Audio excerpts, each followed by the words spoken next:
당뇨병 관리. 정말 중요하죠. 주변에서도 혈당 관리 때문에 매일 식단 조절하고 또 운동하는 분들 쉽게 볼 수 있으니까요. 네, 그렇죠. 그런데 혹시 아주 간단한 정기검사 하나를 받느냐 마느냐가 입원율은 물론이고 사망 위험까지 극적으로 바꿀 수 있다는 사실 들어보셨나요? 아마 대부분은 에이, 그 정도까지일까 하고 생각하실 겁니다. 좋은 습관이 건강에 좋다는 건 알지만 뭐 그 차이가 생사를 가를 정도라고는 찰체감이 안 되니까요. 바로 그겁니다. 오늘 저희가 파헤쳐볼 자료가 바로 그 체감을 아주 구체적이고 좀 충격적인 숫자로 보여주는데요. 네, 국민건강보험공단에서 2020년에 새로 당뇨병 진단을 받은 분들 약 38만 명의 데이터를 4년간 추적 분석한 자료입니다. 와, 38만 명? 네, 이번 시간에는 이 자료를 통해서 당화혈색소라는 어쩌면 이름은 들어보셨을 이 검사가 왜 그렇게 중요한지, 그리고 좀 안타깝게도 어떤 분들이 이 중요한 검사를 놓치고 있는지 깊이 들여다보겠습니다. 여기서 중요한 건 이 분석이 그냥 단순히 검사를 받으면 좋다 이런 막연한 권고가 아니라는 점입니다. 38만 명이라는 엄청난 규모의 데이터를 가지고 성별, 연령, 소득, 뭐 다른 질병이 있는지 없는지 이런 온갖 변수들을 전부 통제하고 얻어낸 결과거든요. 그러니까 이건 우연히 나온 숫자가 아니다. 그렇죠. 검사와 건강 결과 사이에 아주 강력한 연결고리가 있다는 걸 보여주는 거의 증거라고 할 수 있습니다. 좋습니다. 그럼 이 자료를 보면서 제가 가장 먼저 눈을 의심했던 숫자부터 바로 말씀드릴게요. 저도 이거 처음 보고 설마 오타가 아닐까 싶었거든요. 네. 정기적으로 당화혈색소 검사를 받지 않은 당뇨 환자는요, 매년 꾸준히 검사를 받은 환자에 비해서 사망 위험이 무려 2.45배가 높았습니다. 와, 2.45배요? 네, 2.45배요. 거의 2배 반이네요. 이게 무슨 교통사고 사망률을 이야기하는 것도 아니고 단지 정기검사를 받았느냐 아니냐의 차이가 이 정도의 격차를 만든다는 건 정말 놀라운 일이죠. 그렇죠. 이건 뭐 질병 관리에서 거의 다른 수준의 리스크를 안고 살아간다는 의미입니다. 그러니까요. 이 숫자가 대체 어떻게 나왔는지 조금 들여다볼 필요가 있을 것 같아요. 연구가 꽤 똑똑하게 설계되었더라고요. 네, 맞습니다. 2020년에 처음 당뇨 진단을 받은 38만 명을 일단 모으고 그분들이 그 이후 3년 동안 당화혈색소 검사를 얼마나 자주 받았는지를 쭉 지켜본 거죠. 맞습니다. 일종의 관리 행태를 3년간 관찰한 셈이죠. 아하. 그리고 4년 차가 되었을 때 그 관리 행태가 어떤 건강 결과로 이어졌는지를 확인한 겁니다. 구체적으로는 입원했는지 혹은 사망했는지를요. 원인과 결과를 명확하게 보기 위한 아주 잘 설계된 연구네요. 네, 그렇습니다. 듣고 계신 여러분은 이 2.45배라는 수치 어떻게 느껴지시나요? 그냥 건강관리 좀 소홀히 했나 보네 하고 넘기기에는 그 무게가 너무 다르지 않나요? 그리고 여기서 한 가지 더 주목해야 할 점이 있습니다.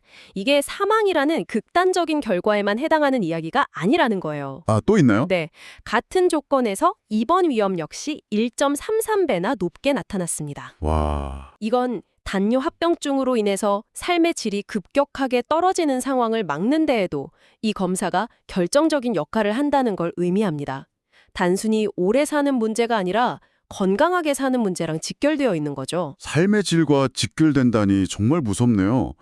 근데 여기서 말하는 주기적 검사라는 게 혹시 뭐 매달 병원에 가야 하는 것처럼 아주 엄격한 기준인가요? 만약 그렇다면 사람들이 왜 못 지키는지 조금은 이해가 갈 것 같기도 한데요. 그게 바로 이 연구 결과가 더 충격적인 이유입니다. 아주 좋은 질문이에요. 네. 연구에서 말하는 주기적 검사군은요, 진단 후 3년 동안 매년 1회 이상 검사를 받은 그룹입니다. 네, 1년에 한 번이요? 네. 1년에 딱 한 번만 받았어도 꾸준히 관리한 그룹에 포함시켜준 거죠. 아니, 사실 대한당뇨병학회에서는 3개월에 한 번을 권고하지 않나요? 정확합니다. 학회 권고안에 비하면 이건 정말 최소한에 그야말로 당신이 당뇨 환자라는 사실을 잊지 않고 있다는 정도의 최소 관리 기준인 셈입니다. 와... 그런데 이 최소한의 관리조차 하지 않았을 때 사망 위험이 2.45배나 높아진다는 건 이 검사가 당뇨 관리에 얼마나 핵심적인 안전핀인지를 역설적으로 보여주는 겁니다. 와... 기준이 그렇게 넉넉한데도 이런 결과가 나왔다니 그렇다면 자연스럽게 다음 질문으로 넘어가게 되네요. 네. 이렇게 중요하고 심지어 기준도 넉넉한 이 최소한의 검사를 과연 얼마나 많은 분들이 받고 있을까요? 분석 대상자 중에 이 주기적 검사군에 속한 사람이 단 27.2%였습니다. 정말 믿기 힘든 수치죠. 이걸 뒤집어 말하면 당뇨병이라는 진단을 받고도 10명 중 7명 이상은 1년에 한 번이라는 최소한의 정기검사조차 받지 않고 있다는 뜻입니다. 10명 중에 7명이요? 이건 그냥 몇몇 사람이 관리를 소홀히 하는 수준이 아니라 시스템 어딘가에 큰 구멍이 있다는 신호 아닐까요? 맞습니다. 혹시 데이터를 보면 어떤 특정 그룹에서 유독 검사율이 낮은 경향이 보이나요? 네, 바로 그 지점이 이 분석의 핵심입니다. 데이터를 파고들면 몇 가지 뚜렷하고 좀 안타까운 경향이 나타납니다. 어떤 건가요? 우선 연령대가 높을수록, 즉 65세 이상 고령층에서 검사율이 뚝 떨어집니다. 그리고 소득 수준이 낮을수록 검사를 받지 않는 비율이 높아지는 아주 선명한 계단식 그래프가 그려지고요. 나이가 많고 소득이 적을수록 관리가 더 안 된다. 이건 뭔가 개인의 의지 문제만은 아닐 것 같다는 생각이 강하게 드는데요. 맞습니다. 여기에 하나 더, 의료기관 종류에 따른 차이도 흥미롭습니다. 병원 종류요? 네, 상급 종합병원이나 종합병원처럼 규모가 큰 병원을 이용하는 환자들은 검사율이 비교적 높은 반면 우리가 흔히 동네 의원이나 보건소라고 부르는 1차 의료기관을 주로 이용하는 환자들 사이에서는 검사율이 상대적으로 낮았습니다. 결국 병원을 자주 가고 더 체계적인 시스템 안에서 관리받는 사람들이 검사도 꾸준히 받고 있다는 거죠. 결국 이건 단순히 건강 정보의 문제가 아니라 자원 접근성의 문제로 봐야 한다는 말씀이시군요. 정확히 보셨습니다. 정보는 똑같이 주어져도 병원에 갈 시간이나 돈, 혹은 거동할 기력이 없는 사람에겐 무용지물이니까요. 네, 특히 고령층이나 저소득층에서 검사율이 낮다는 점은 우리가 더 깊이 생각해 봐야 합니다. 이게 검사 받아야 하는데 깜빡했네 정도의 문제가 아니라는 거죠. 그렇죠. 버스를 몇 번씩 갈아타고 병원까지 가는 것 자체가 큰일은 어르신들의 이동 문제. 당장 한 끼 식사가 더 급한 분들에게는 부담이 될 수 있는 진료비 같은 경제적 장벽. 혹은 이런 정보 자체를 접하기 어려운 정보 격차의 문제일 수 있습니다. 이걸 더 큰 그림에서 보면요. 당뇨병 관리라는 개인의 건강 문제가 우리 사회의 경제적 불평등과 얼마나 깊숙이 맞닿아 있는지를 보여주는 통계입니다. 개인의 노력만 탓할 게 아니라 그 노력을 가로막는 사회적 환경을 함께 들여다봐야 한다는 거군요. 바로 그겁니다. 그런데 여기서 이런 근본적인 질문을 하는 분도 계실 것 같아요. 나는 매일 아침 저녁으로 손가락 찔러가 혈당 체크하는데 굳이 몇 달에 한 번씩 병원 가서 피 뽑고 귀찮게 그래야 해? 라고요. 이 당화혈색소 검사가 매일 하는 자가 혈당 측정하고는 어떻게 다른 건가요? 많은 환자분들이 바로 그 지점에서 헷갈려 하시고 또 궁금해 하시는 부분이죠. 그리고 그 차이를 이해하는 게 꾸준한 관리를 위한 첫걸음이 될 수 있습니다. 실제로 이번 연구를 진행한 건보공단의 김영훈 센터장도 혈당 자가 측정만으로는 당뇨 관리에 한계가 있다고 명확하게 선을 긋더라고요. 그 이유를 제가 아주 쉬운 비유로 설명해 드릴게요. 네, 좋습니다. 집에서 매일 재는 혈당은요, 그 순간을 포착한 스냅샷 사진과 같습니다. 스냅샷 사진이요? 네. 어제 저녁에 뭘 먹었는지, 방금 계단을 얼마나 올랐는지에 따라 수시로 그리고 아주 크게 널뛰기를 하죠. 그래서 특정 시점의 혈당 상태를 파악하는 데는 유용하지만 이걸로 그 사람의 전반적인 관리 상태를 평가하기는 어렵습니다. 그 순간만 잘 나온 사진일 수도 있으니까요. 그렇죠. 반면 당화혈색소 HbA1c 검사는 지난 2, 3개월의 모습을 쭉 담은 장편 영화나 다큐멘터리와 같습니다. 장편 영화요? 네. 원리가 뭐냐면 우리 혈액 속에는 산소를 운반하는 적혈구가 있고 그 안에 헤모글로빈이라는 혈색소가 있습니다. 혈액 속에 당분, 즉 포도당이 많아지면 이 포도당이 끈적하게 혈색소에 달라붙게 되는데요. 당화혈색소 검사는 바로 이 포도당이 달라붙은 혈색소의 비율이 얼마나 되는지를 측정하는 겁니다. 그렇군요. 적혈구의 평균 수명이 약 3개월 정도 되니까 이 수치를 보면 최근 2, 3개월 동안 내 몸의 혈당이 평균적으로 어땠는지를 알 수 있게 되는 거네요. 바로 그겁니다. 그래서 검사 전날 굶거나 바짝 운동을 해도 속일 수가 없죠. 지난 석 달간의 성적표가 그대로 드러나는 셈입니다. 그렇기 때문에 의사들은 이 수치를 보고 약물 용량을 조절하거나 식단이나 운동 같은 생활 습관을 어떻게 바꿔야 할지 구체적인 계획을 세울 수 있는 겁니다. 스냅샷만 보고는 절대 할 수 없는 장기적인 전략을 세우는 거죠. 이게 바로 당뇨 관리의 핵심입니다. 스냅샷이 아니라 장편 영화라는 비유 정말 귀에 쏙 들어오네요. 이제 왜 자가 측정만으로는 부족한지 명확하게 이해가 됩니다. 네. 자, 그렇다면 이 모든 분석 결과를 바탕으로 우리는 뭘 해야 할까요? 다행히 건보공단에서 문제 제기만 한 게 아니라 3가지 정책 방안도 함께 제안했더라고요. 네. 데이터에 기반한 문제 진단을 넘어서 해결책까지 모색했다는 점에서 아주 의미 있는 보고서라고 생각합니다. 첫 번째 제안이 바로 앞서 이야기 나눈 구조적 장벽을 해소하자는 거였죠. 노인, 농촌거주자, 저소득층 같은 취약계층의 검사 접근성을 강화해야 한다는 것. 보건소의 역할을 강화해서 찾아가는 검사를 늘리는 방안을 생각해 볼 수 있겠죠.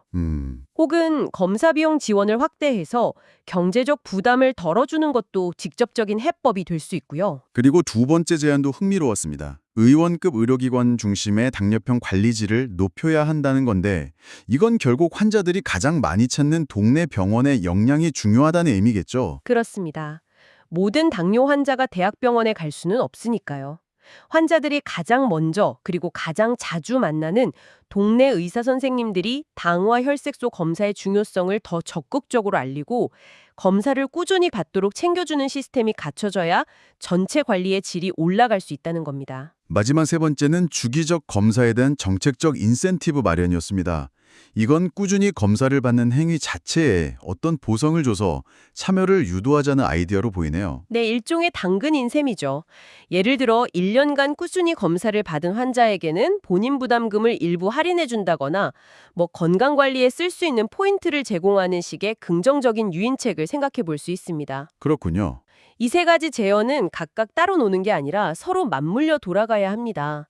취약계층의 장벽을 낮춰주고 1차 의료기관의 관리 역량을 강화하며 환자에게는 꾸준히 관리할 동기를 부여하는 것.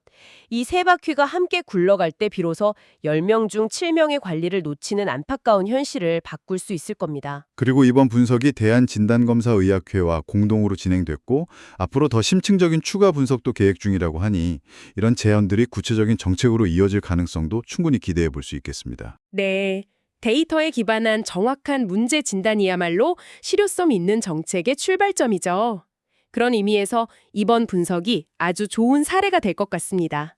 오늘 저희는 당화혈색소라는 비교적 간단한 피검사 하나가 당뇨 환자의 사망 위험을 2.45배나 낮출 수 있다는 명확하고도 강력한 데이터를 확인했습니다. 네. 하지만 동시에 당뇨 진단을 받은 10명 중 7명, 특히 나이가 많거나 소득이 적은 분들이 이 중요한 관리를 놓치고 있다는 무거운 현실도 마주했고요. 아는 것과 실천하는 것 사이에 놓인 강이 얼마나 깊고 넓을 수 있는지, 그리고 그 강을 건너지 못했을 때의 결과가 얼마나 치명적인지를 보여주는 이야기였습니다. 이야기를 마무리하면서 이 방송을 듣고 계신 분들이 곱씹어볼 만한 질문을 하나 던져주실 수 있을까요? 네.